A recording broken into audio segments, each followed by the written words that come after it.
with Avengers Infinity War right on top of us, I've been thinking, what does Infinity War and, by extension, Avengers 4 actually mean? And by that, I mean, what do these two films mean for the MCU?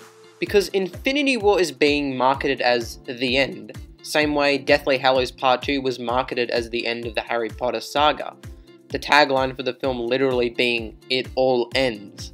Infinity War similarly has the tagline, "An entire universe, once and for all."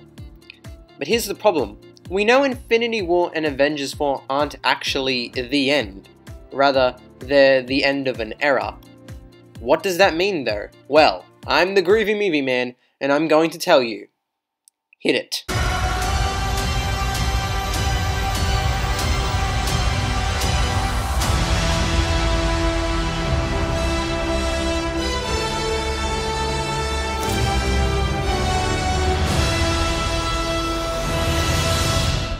When I say end of an era, I'm referring to an idea that's commonly used in comics.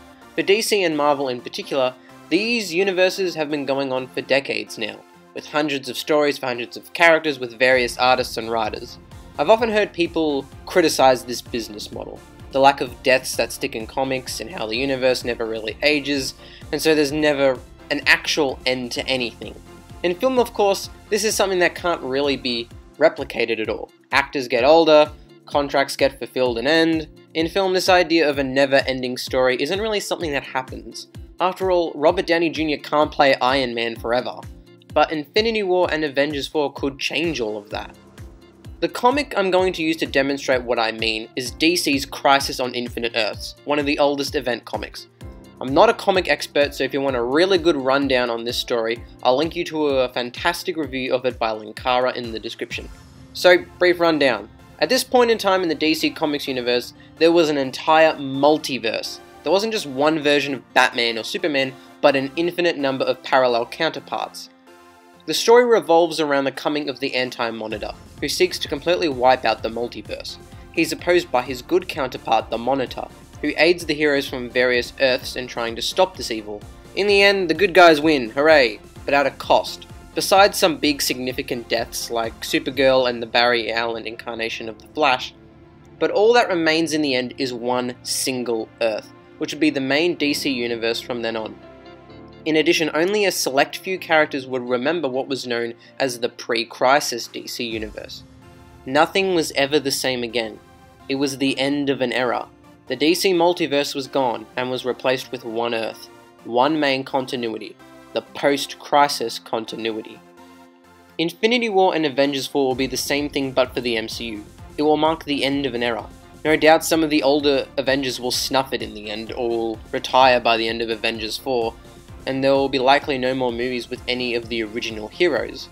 Not to mention the Thanos and Infinity Gauntlet storyline we've been building to since the Avengers will have finally concluded, leaving the universe to build to something new, maybe a secret invasion or a secret wars. Either way, the surviving characters like Spider-Man, Black Panther, Doctor Strange, and probably a few of the Guardians will have to continue on without the Infinity Stone storyline to stand on all the older heroes for backup or brand recognition.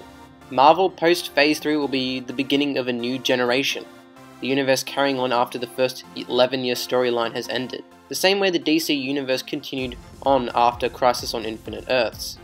Or for a more recent example, how the DC universe was altered via Flashpoint and led to the New 52, a new era in the DC Comics verse. The fact that the first movie after Avengers 4 is the next Spider-Man movie fascinates me, because the potential there is off the charts. We'll be dealing now with a Spider-Man who doesn't have a Tony Stark for aid, probably existing in a world where the entire universe was at stake and he faced off against a Titan with a glove that made him God.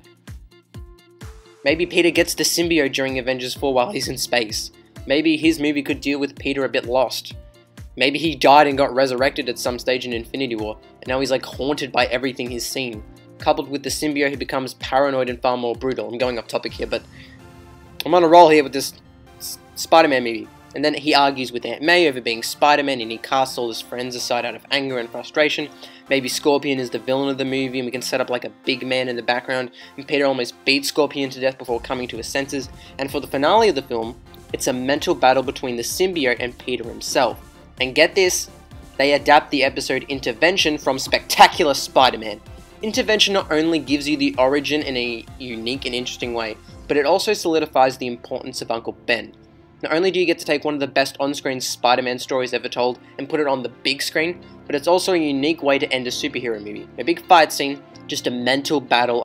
If you're looking for a screenwriter for that next Spider-Man movie, Disney, call me. I promise I'm a semi-capable writer. Emphasis on the semi. But in all seriousness, Infinity War and Avengers 4 could change cinema all over again. Days of Future Past was the end of an era in of itself, and I love that movie, but it kind of cheats in that the X-Men movies afterwards are just the younger cast in a slightly altered timeline, or where Logan may as well exist in its own continuity, not to mention that X-Men continuity has been kind of all over the place. Infinity War is different, like Crisis on Infinite Earths or Flashpoint, or any of those stories that kind of had big significant changes in the comics to the universe. Infinity War is going to mark the end of an era for the MCU, but where things will carry on afterwards. It's an end, but not the end. That's the important part. Not to mention that it's also the first attempt at basically creating an event movie. Infinity War could change cinema all over again, just like the Avengers did. Avengers made studios go, hey, we can make lots of money with franchises.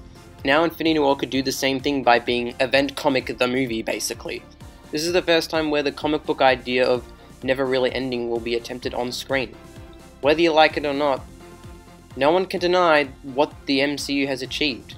It's unprecedented. After the Avengers, nothing was ever the same again. And now with Infinity War, things might be about to change all over again. For better or for worse, we'll find out very soon. What Infinity War really means is change. And whether we like it or not, that change is coming. Dread it.